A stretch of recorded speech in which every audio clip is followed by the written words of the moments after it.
नमस्कार साथियों, आप देख रहे हैं यूएसआरबी न्यूज़। मैं प्रवीण सिसोदिया स्वागत करता हूं आपका।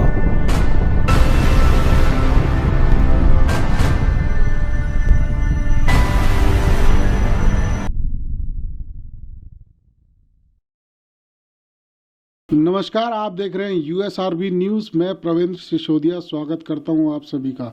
दोस्तों, आप सभी को जैसा कि मालूम है, यूक्रेन और रूस के बीच में बहुत बड़ा विवाद छिड़ा हुआ है। युद्ध की स्थिति तनावपूर्ण बनी हुई है और युद्ध कभी भी छिड़ सकता है।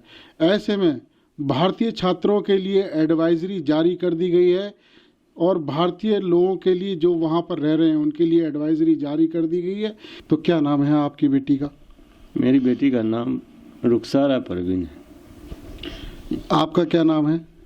मेरा नाम मोहम्मद बदरुद्दीन है। आपकी बेटी वहाँ पर कौन सा कोर्स करती हैं यूक्रेन में? यूक्रेन में 4th ईयर की छात्रा हैं, MBBS का कोर्स कर रही हैं। हम जानना चाहते हैं यूक्रेन में किस हिस्से में वो इस वक्त मौजूद हैं? जपोरोजिया स्टेट है, जपोरोजिया यूनिवर्सिटी में पढ़ाई कर रही हैं अभी। तो जैसा कि हम सभी को मालूम है, आपको मालूम है, अभी इस वक्त तनाव की स्थिति बनी हुई है और वहाँ पर बहुत नॉर्मलेंसी का माहौल अंदर वहाँ के राष्ट्रपति ने रखा हुआ है। अगर युद्ध होता है तो आप ऐसी स्थिति में आपका पहली प्रतिक्रिया क्या होगी? ऐसी स्थिति में तो पहली प्रतिक्रिया हम लोग अपने सरकार से ही अनुरोध करेंगे कि किसी न किसी तरह से बच्चे सबको वहाँ से लाया जाए।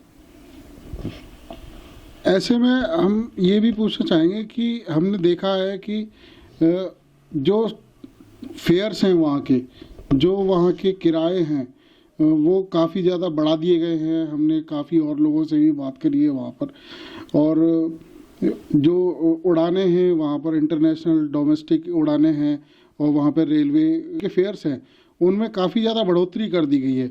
उन पर आपका क्या कहना है? उन पर आपकी क्या प्रतिक्रिया है? उतना ज़्यादा फेयर यहाँ के गार्जियन को देना थोड़ा मुश्किल हो रहा है और इतना और आसान भी नहीं है, क्योंकि कीव से मिलता है। कीव में जाना आसान नहीं है, ये लोग जफरोजिया में है। और गवर्नमेंट से कहेंगे कि यहाँ के सरकार से अनुरोध करेंगे कि अपना कुछ इंतजाम करके वहाँ के बच्चे सबको लाया जाए। जानेंगे कि वो वहाँ पर कितनी सुरक्षित है, उसको लेकर के आप कितने ज़्यादा आप आश्वस्त हैं? वहाँ पे सुरक्षा का कोई व्यवस्था नहीं है, उन लोग तो हॉस्टल में रहती है। हम लोग तो सरकार से यही अनुरोध करेंगे कि वहाँ के बच्चे को सुरक्षित जगह पर रखा जाए, अपने एम्बेसी के द्वारा कुछ न कुछ इंतजाम करवाया जाए और उनका जो है सही वापसी लायक किया जाए यहाँ भी। अभी तो मेरी बेटी ठीक है, पर बहुत पैनिक है, बहुत उसको जो है वहाँ पर डर सा लगा हुआ है। और वहाँ का माहौल, वहाँ का बच्चा सब भी बहुत डरा हुआ है। पल वो ख्याल रख रही है, पर अभी कोई तरह का व्यवस्था नहीं है आने का जो वहाँ से लाया जाए बच्चा को। और उसका जो वहाँ जो रहने सहने का इंतज़ाम है, वहाँ जो डीम है, आज मीटिंग हुई थी उनसे, तो उन्होंने बोला कि पैनिक नहीं करना है और जब भी कोई ऐसा बात होता है तो हम लोग सुरक्षित निकालने का कुछ कोशिश करेंगे। एम्बेसी से हम लोग का बातचीत हो रही है, हम लोग अच्छी तरह से कोशिश करेंगे कि यहाँ किसी तरह का कोई परेशानी ना हो।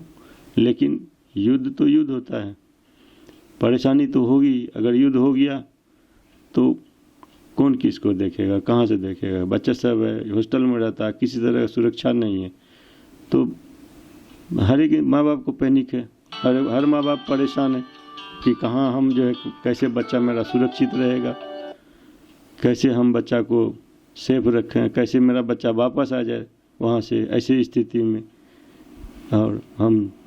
और कोई, जब हम लोगों के पास कोई उपाय नहीं है वहाँ से किसी तरह कोई फ़्लाइट भी अभी सही ढंग से मिल नहीं रही है। फ़्लाइट अगर मिल भी रही है तो बहुत ज़्यादा उसका कॉस्ट हो रहा है, जो उसको वहन करना इतना आसान नहीं है।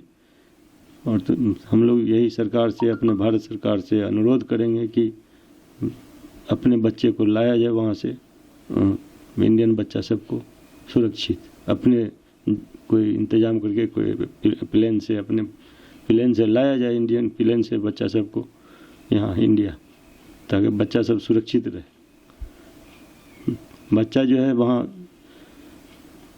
अभी बहुत ज़्यादा पैनिक में, बहुत ज़्यादा सो नहीं पा रहा है सही से। बच्चा सबका सुबह में जगता है तो चेहरा फुला सा, सूजन सा रहता है सबके चेहरे पर।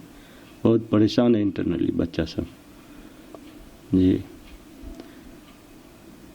और मैं सरकार से अनुरोध करूँगा कि सरकार किस तरह से, भारत सरकार इसका इंतजाम करे बच्चे सबका। वहाँ इंडियन बच्चा बहुत सारा है, 20,000 से ज़्यादा बच्चा है इंडिया का, जो MBBS कर रहा है, इंजीनियरिंग कर रहा है। उतना बच्चा फंसा हुआ है इंडिया का। आप क्या व्यवस्था कर रहे हैं अपनी बेटी के लिए इस समय? इस समय हम लोग व्यवस्था सिर्फ दुआ ही कर सकते हैं, बाकी तो व्यवस्था लगभग अब हाथ से निकला हुआ है। व्यवस्था हम लोग से हो नहीं पाएगा, चूँकि ये वहाँ से फेयर कॉस्ट भी बढ़ गया। दूसरी बात है कि इंटरनली मूवमेंट भी बच्चा सबको मना कर दिया गया कि कहीं आप लोग ना जाएं, तो आना तो बहुत मुश्किल। अब तो सरकार पर ही एक आसरा उम्मीद लगा कि हम लोग बैठे हुए हैं कि बस गवर्नमेंट ही हमारी, इंडियन गवर्नमेंट ही हमारी जो है अपने इंतजाम कर सकती हैं। गवर्नमेंट से ही इंतजाम हो सकता है। अब गार्जियन से इंतजाम होना बड़ा मुश्किल सा है, क्योंकि इंटरनल मूवमेंट भी ख़त्म नहीं कर सकता बच्चा, और बच्चा किसी तरह से वहाँ से निकाला जाए। अभी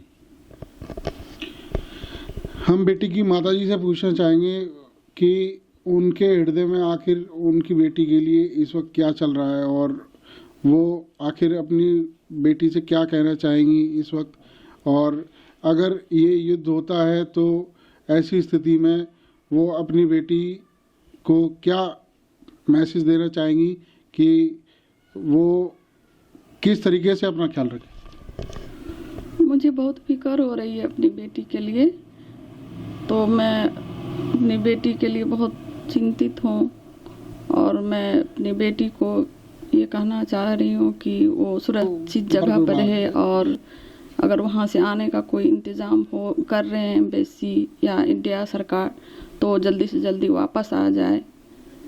मैं यही कहना चाह रही हूँ मैं अपनी बेटी के लिए, और दुआ कर रही हूँ कि सब अच्छा हो, अच्छे से आ जाए और युद्ध ना हो। बिल्कुल अमन चैन की दुआ करते हुए, और युद्ध की स्थिति न बने। काफ़ी चिंतित हैं और काफ़ी ज़्यादा व्यथित भी हैं, जैसा कि, और ये लाजमी भी है, कौन नहीं व्यथित होगा ऐसे माहौल में। और चलिए विदा लेते हैं इस गमगीन पलों के साथ, और